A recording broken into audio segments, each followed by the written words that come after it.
multiples.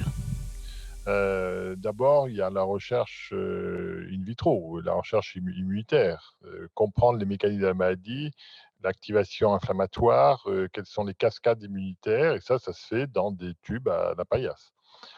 Ensuite, vous avez la recherche sur des modèles animaux également pour reproduire des maladies inflammatoires, sclérose en plaques ou cousines d'ailleurs de sclérose en plaques, des maladies inflammatoires centrales, voire d'aller tester aussi des médicaments chez l'animal. Si on reste dans cette voie-là, ensuite, si on trouve une cible d'intérêt pour les traitements, eh bien là, on va passer à la recherche thérapeutique cette fois-ci.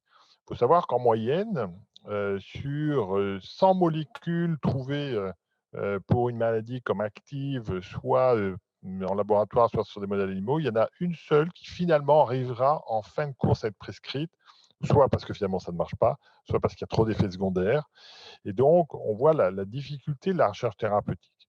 Ensuite, quand cette molécule est individualisée, eh bien, on va aller la tester sur des protocoles thérapeutiques qui sont des études extrêmement protocolisées, internationales, avec en gros des niveaux de phase 1 à phase 4. C'est-à-dire la phase 1, c'est vraiment l'expérimentation. Il y a très peu de centres en France qui font des phases 1. David voit tout à fait ce que je veux dire, puisque David fait partie, comme nous, des centres agréés pour les phases 1. Le plus souvent, c'est des phases 3. On va prendre ce médicament.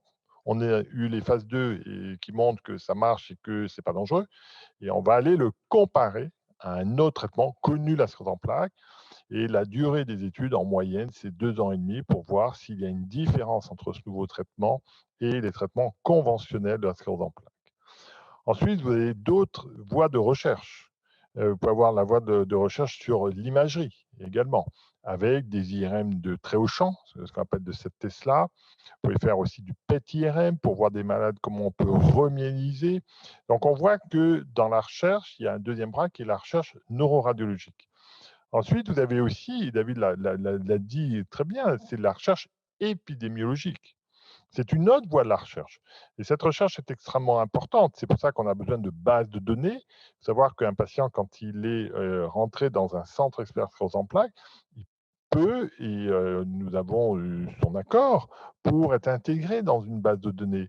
Et ainsi, en France, on a à peu près une prévalence de 130 000 patients sclérose en plaques, et on estime que 70 000 patients sont suivis dans la base francophone qu'on appelle EDMUS. Et c'est très important.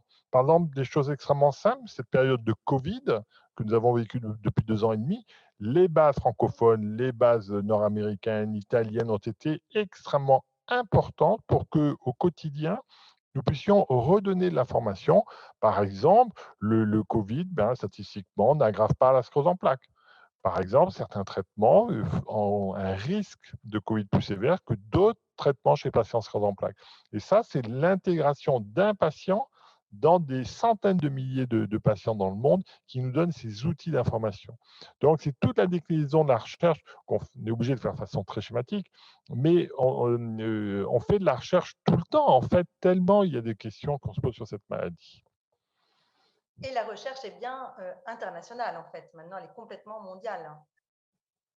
La recherche est internationale, d'abord parce qu'il faut beaucoup de moyens. Le deuxième point, les publications sont internationales. Et puis, il y a beaucoup d'échanges Europe, pays industrialisés, on va dire.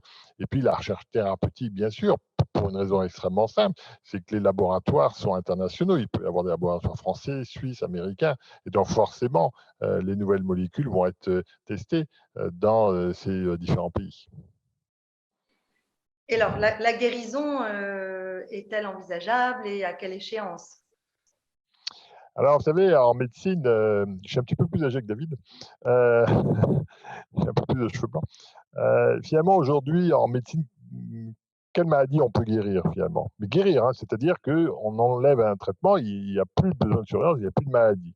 Bah, finalement, il y a les maladies infectieuses. Deuxième point, il y a tout ce qui est chirurgical. On opère, on met un plâtre, et puis c'est fini. Et puis, il y a quand même des cancers, des leucémies, des lymphomes qui sont guéris, et heureusement. Pour les maladies auto-immunes, c'est plus compliqué. Chez l'adulte, je ne parle pas que de la sclérose en plaques, chez l'adulte, je ne crois pas qu'il y ait des maladies auto-immunes. le lupus, la polyarthrite rhumatoïde, la maladie de Crohn, l'asthme, qu'on puisse à un moment déclaré guéri. Et donc, on change l'histoire naturelle, on améliore le pronostic, on connaît mieux, ça c'est indiscutable depuis 40 ans, mais aujourd'hui, parler de guérison dans les maladies auto-immunes de l'adulte, je pense qu'il y a encore une marche d'escalier.